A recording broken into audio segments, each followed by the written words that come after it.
세종시장직 인수위원회가 최민호 당선인이 내세운 교통 관련 공약에 대해 검토된 내용을 발표했습니다. KTX 세종역 신설과 시내버스 무료화가 포함됐습니다. 아산해안대학이 1인 1실에서 2인 1실로 생활관 이용 인원이 변경된 사실을 입사 당일에 알려주면서 학생들에게서 불만의 목소리가 나왔습니다.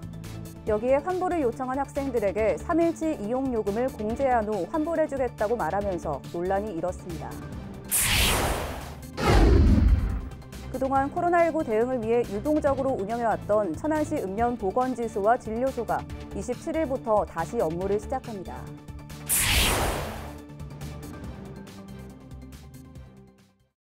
시청자 여러분 안녕하십니까? BTV 뉴스 특보입니다. 세종시장직 인수위원회가 최민호 당선인이 선거 시절 내세운 교통 관련 공약에 대해 지금까지 검토된 내용을 브리핑했습니다. KTX 세종역 신설이 어김없이 다시 등장했고 시내버스 요금 무료화에 대한 의지도 드러냈습니다. 김우순 기자의 보도입니다. 지난 2014년 지방선거에서 처음 나온 KTX 세종역 신설 공약, 이후 총선과 지방선거의 단골 메뉴로 등장했습니다. 하지만 정부와 세종시가 진행한 예비 타당성 조사에서 경제성이 없는 것으로 나와 큰 진전을 이루지 못했고, 여기에 세종역이 생길 경우 오송역 이용자 수가 감소할 것으로 우려한 충북 지역의 강한 반대에 부딪혀 있는 상태입니다. 이러한 세종역 신설 이슈가 지난 6일 지방선거에서도 시장 후보들의 주 공약에 포함됐고, 세종시장직 인수위원회가 세종역 신설을 위해 충청권 4개 시도지사의 공동 건의 방안을 검토하고 있다고 밝혔습니다. 그러나 역시 성사 여부의 키는 충북도와의 합의가 될 전망입니다. 충북 인수위 쪽에서도 우리하고 그거 이외에 다른 걸 협력 사업을 하시려고 하는 것들이 많아요. 그래서 같이 포괄적으로 같이 전반적인 사항을 점진적으로 검토해 나가겠다. 또 합의를 이룰 수 있도록 최선을 다해 나가겠다라고 하는 그런 말씀을 드리겠습니다. 3기 시정과 여건이 크게 달라지지 않은 상황에서 4기 시정에서도 똑같은 논란이 되풀이될지 아니면 새로운 돌파구를 마련할지가 관건입니다. 최민호 세종시장 당선인의 교통 관련 공약 가운데 시내버스 요금 무료화 실현 여부도 주요 관심사입니다. 소요 재원에 따른 시의 재정 여건을 비롯해 무료화에 따른 효과성과 노선 합리화 방안 등이 종합적으로 검토돼야 할 사항들입니다.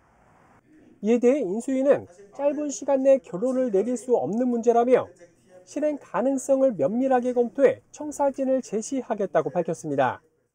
시내버스 요금 무료화 공약은 선심성 정책이나 복지 정책이 아닙니다. 이 공약은 세종시의 고질적인 교통 문제를 해결하기 위해서 최민호 당선인이 그리고 인수위가 고심하고 있는 교통 문제 대책입니다. 여기에 세종과 대전, 청주를 연결하는 광역 급행버스 도입과 조치원역 KTX 정차 등의 산적한 교통 이슈에 대해서도 인수위가 어떤 대안을 내놓을지 주목됩니다. BTV 뉴스 김우순입니다. 세종시 교육청이 내년도 본예산 편성에 앞서 주민의 다양한 의견을 수렴하기 위해 다음 달 말까지 주민 참여 예산 설문조사를 실시합니다. 설문조사는 교육청 누리집 설문조사란을 통해 진행되며 학생이나 학부모, 교직원 등 세종 시민이면 누구나 참여할 수 있습니다.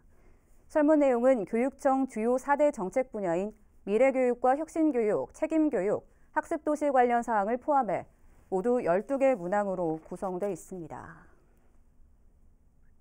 세종시가 오는 10월 임업살림 공익직접 직불제도 시행을 앞두고 7월 1일부터 31일까지 한 달간 임업살림 공익직접지불금 등록 신청을 받습니다. 대상은 2019년 4월 1일부터 올 6월 30일까지 기간 내 임야 대상 농업경영체에 등록된 산지로 신청은 읍면행정복지센터에서 하면 됩니다. 한편 임업직불제는 임업살림의 공익기능 증진과 임업인의 낮은 소득을 보전하기 위해 임업직불제법에서 정한 자격을 갖춘 임업인에게 직불금을 매년 지급하는 제도입니다. 아산해안대학이 여름방학 기간 생활관 입사생을 모집했는데요. 1인 1실에서 2인 1실로 생활관 이용 인원이 변경된 사실을 입사 당일에 알려준 데다 이 사실을 알고 당일 환불을 요청한 학생들에게 3일치 이용요금을 공제한 후 환불해주겠다고 말하면서 논란이 일었습니다. 보도에 김장섭 기자입니다. 여름방학 기간 내 수업을 듣기 위해 순천향대학교 생활관 입사를 신청한 A학생. 공고문에는 1인 1실 기준으로 생활관을 배정한다고 돼 있었지만 입사일인 22일 방을 배정받고서야 2인 1실로 변경됐다는 사실을 알게 됐습니다. 기숙사 2인실로 변경되는 사항에 대해서는 아무런 공지도 없고 입사 등록할 때도 공지가 없으셨기 때문에 저희는 그 부분에 대해서 지금 불만인 상황입니다. 환불도 논란이 됐습니다. 일부 학생들이 생활관 이용인원 변경에 따라 입사 당일 퇴사를 하려고 했지만 학교 측은 공고문 규정을 들어 입사일 당일부터는 3일치를 공제하고 돌려주겠다고 답변한 겁니다. 입사일 당일 방을 배정받고서야 2인 1실로 변경된 사실을 알게 된 학생들은 부당하다고 느낄 수밖에 없었습니다. 대학생 익명 커뮤니티에서도 이 같은 학생들의 불만의 목소리가 속속 올라온 상황. 취재진의 질문에 대학 측은 생활관 모집 공고문에 여건에 따라 이용 생활관이 주정되거나 변경될 수 있다고 명시돼 있었고 해외 봉사 예정자 등이 이미 생활관을 배정받아 사용하고 있어 여유 호실이 부족해 부득이하게 변경할 수밖에 없었다고 해명했습니다. 다만 호실 이용 인원 변경에 대해서 사전에 고지하지 못한 점을 들어 환불을 원하는 학생들에게는 3일 공제 없이 환불할 수 있도록 조치하겠다고 밝혔습니다. 결국 사전에 미리 변경된 사항을 안내하지 않으면서 대학 측이 스스로 논란을 자초하는 꼴이 됐습니다. BTV 뉴스 김장섭입니다. 그동안 코로나19 대응을 위해 유동적으로 운영해왔던 천안시 읍면 보건지소와 진료소가 27일부터 다시 업무를 시작합니다. 이는 코로나19 확진자 감소 상황을 고려해 업무에 차질이 없는 범위 내에서 노인 인구가 많고 의료시설 접근성이 떨어지는 읍면 취약지의 불편을 해소하기 위한 조치입니다. 한편 천안시 서북 동당구 보건소는 지난 5월 23일부터 건강진단 결과서 발급을 재개해 운영 중이지만 코로나19가 완전히 종식되지 않은 상황에 따라 진료와 재증명 사업, 각종 유료 검사 등은 운영하지 않았습니다. 천안시는 민선 8기가 시작되는 다음 달부터 열린 시장실 운영을 재개합니다. 열린 시장실은 시장이 시민들의 불편 사항을 직접 듣고 해결 방안을 마련하는 소통 창구로 매주 목요일 오후마다 진행됩니다. 열린 시장실은 방문이나 전화, 홈페이지, 읍면동 등을 통해 시민 누구나 신청할 수 있습니다. 아산시가 둔포 국민체육센터 건립을 위해 27일 시공자와 설계자 등과 착수회의를 개최하고 본격적인 공사에 들어갑니다. 둔포 국민체육센터 건립 사업은 북부 생활권 주민들의 체육복지 사각지대 해소와 균형 발전을 위해 추진되는 것으로 총 사업비 118억여 원을 투입해 지하 1층에서 지상 2층 규모로 수영장과 다목적 체육관 등으로 건립됩니다. 둔포 국민체육센터는 둔포면 석공리 1481번지 일원에 들어서게 되며 내년 하반기 개관될 예정입니다.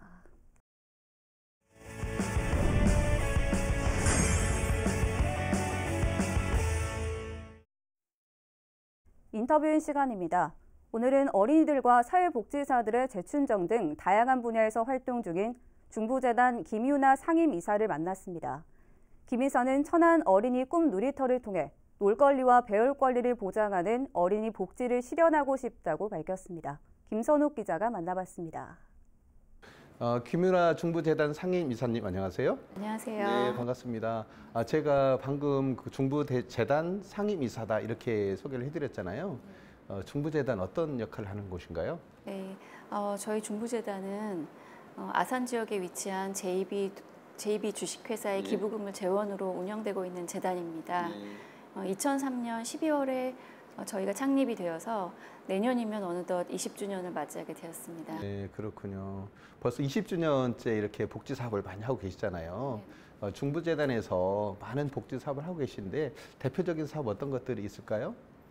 저희 중부재단에서는 가장 중요한 대표적인 것으로는 사회복지사가 남을 도와주는 그 매개체의 역할을 하는 사회복지사를 지원해주는 역할을 하고 있습니다.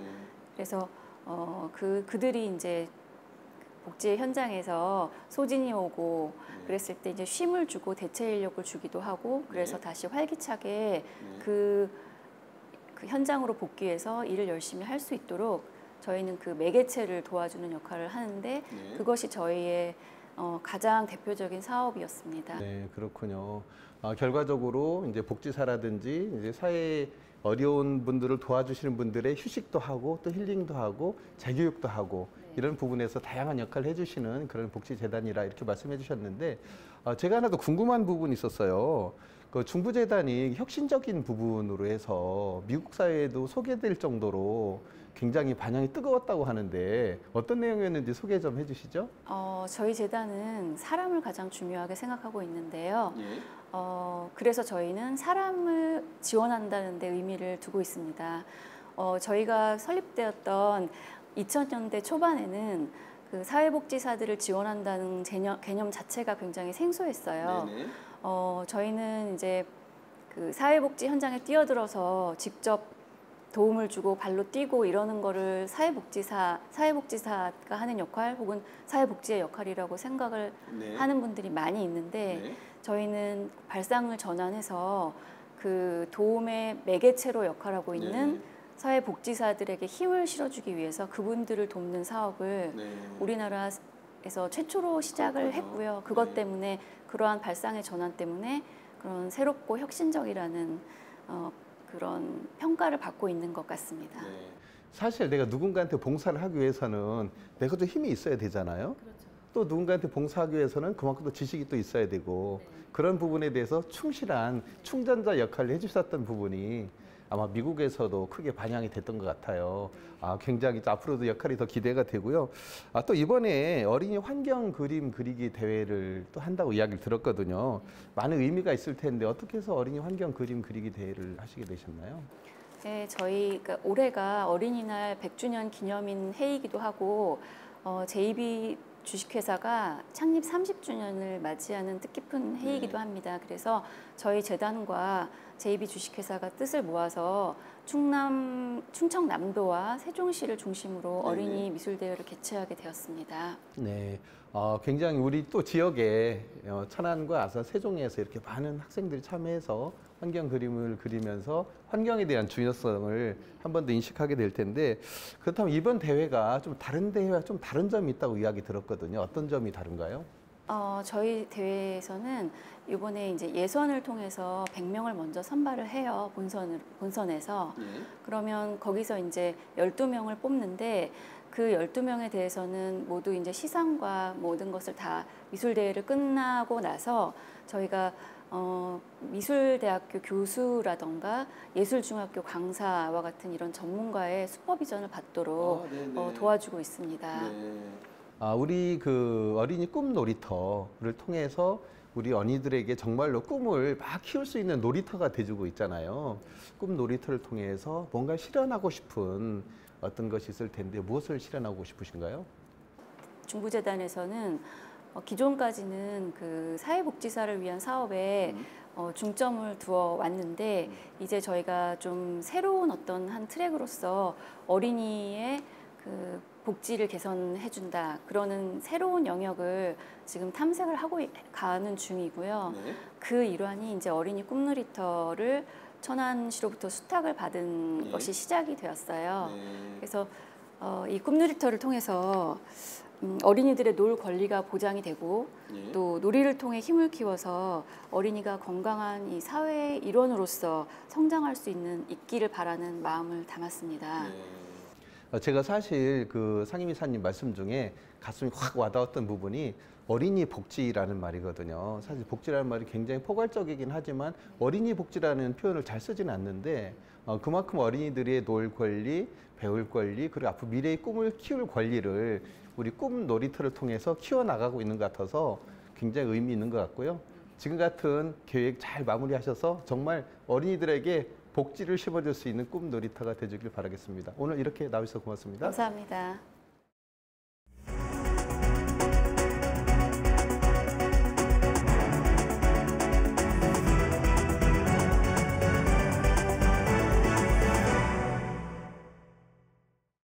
아산 탕정 외국인 투자 지역에 첫 기업이 입주를 완료했습니다.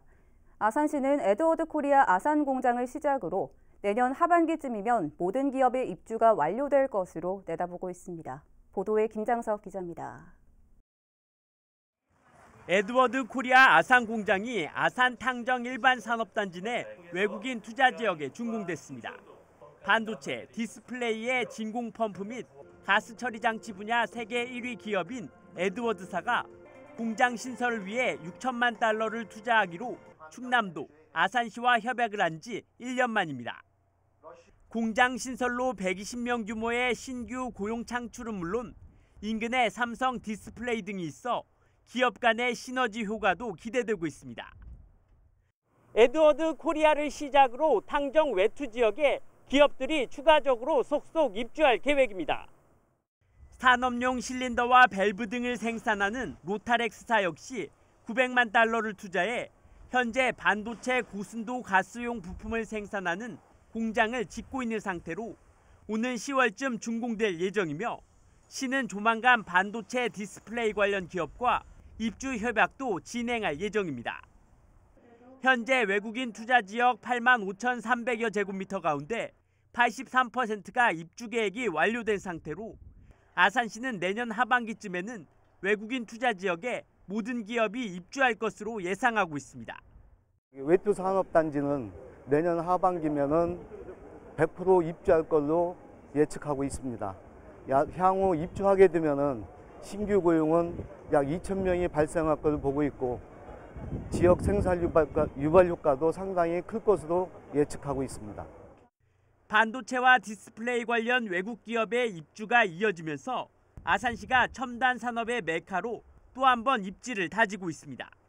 BTV 뉴스 김장섭입니다. 세계적인 미술품 수집가인 아라리오 김창일 회장. 지금은 작품 활동에 사용하는 시킴이라는 예명이 더 알려져 있죠.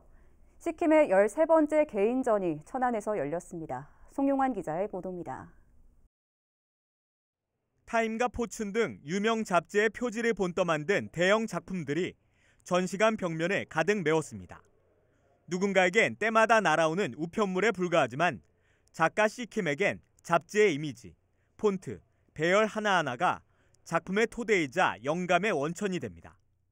사실은 이것이 제 작업의 장르입니다. 그러니까 제가 동양화, 서양화라는 장르를 따르는 게 아니고 이 작업은 시킴의 장르라고 생각합니다.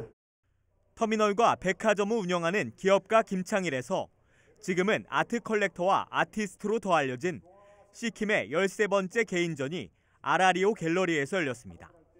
매번 이색적인 재료로 관심을 끈 시킴은 이번 전시에서도 철가루와 커피, 들기름 등을 작품 곳곳에 녹여 넣어 다양한 재료의 실험을 선보였습니다. 쓸모가 없어진 마네킹에 건축 재료인 시멘트를 바르기도 하고 작품 과정에서 사용했던 페인트통이나 신문지도 그 자체로 또 하나의 작품이 됩니다. 어떤 실험과 재료에 대한 실험과 제가 생각하는 머릿속에서 나오는 형상들이 어떻게 보여지고 또 그것에 대해서 저 나름대로 또 새로운 것을 발견하기 위해서 전시를 하는데 이제는 천안의 상징이 된 아라리오 조각공원을 만들어낸 것처럼 시킴은 지역사회에서 향토 기업가 그리고 예술가로서의 역할을 계속해 나갈 것이라고 말했습니다. 그래서 앞으로도 천안에 여러 가지 일들이 이제 된다면은 뭐 미술관이라든지 여러 가지 문제에서 또 천안시에서 어떤 여러 가지 저한테 오면은 저 나름대로 천안의 문화시설에 대한 것을 하고 싶습니다. 파격에 파격을 더해가고 있는 그의 작품들은 내년 4월까지 만나볼 수 있습니다. BTV 뉴스 송용환입니다. 천안시가 코로나19 상황에서 임대료를 자발적으로 낮춘 착한 임대인의 재산세를 감면해줍니다. 대상은 6월 1일 현재 상가나 그 부속 토지를 소유하고 임대료를 3개월 이상 인하한 임대인입니다. 올 7월 건축물분과 9월 토지분에 대한 재산세를 임대료 감면율에 비례해 한 건당 최대 50만 원까지 감면받을 수 있습니다. 감면 신청은 다음 달부터 내년 1월까지 구청 세무과나 읍면동 행정복지센터에서 하면 됩니다. 아산시가 다음 달부터 전기차 충전구역 불법 행위에 대해 과태료를 부과합니다. 충전이 필요 없는 일반 차량을 충전구역에 주차하거나 충전구역, 충전시설 진입로에 주차 또는 물건을 적치할 경우 과태료 10만 원이 부과됩니다. 또한 전기차 충전구역에 급속 1시간, 완속 14시간 이상 주차할 경우에도 과태료 10만 원이 부과되며 충전구역 구획선 또는 문자를 지우거나 훼손할 경우 20만 원의 과태료를 내야 합니다. 충청남도는 오는 29일까지 과속방지턱 일제 조사를 실시합니다. 주요 점검 사항은 방지턱의 폭과 높이, 색상 등 설치 기준 부합 여부입니다. 조사 결과 규격 기준에 맞지 않는 과속 방지턱은 정비 또는 철거 후 재설치할 계획입니다. 천안시는 다음 달 20일까지 제18회 기업인회상 후보 신청을 받습니다. 대상은 천안에 공장 등록을 한 3년 이상 중소제조업체의 대표 또는 근로자입니다. 수상 기업에는 지방세 세무조사 3년 유예와 각종 기업 지원 사업 가점 부여 등의 혜택이 제공됩니다. 이어서 우리 지역 구인 구직 정보를 알려드립니다.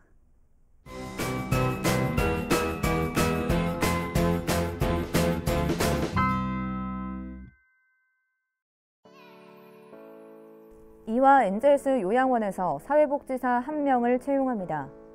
팩스 또는 이메일로 지원 가능하며 문의사항은 041-621-1260번을 통해 안내받을 수 있습니다.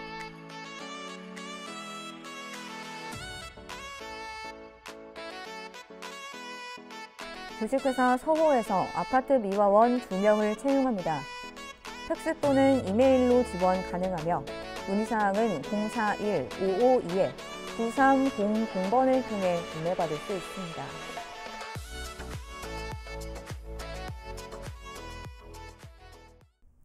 이상으로 BTV 뉴스 특보를 마칩니다. 시청해주신 여러분 고맙습니다.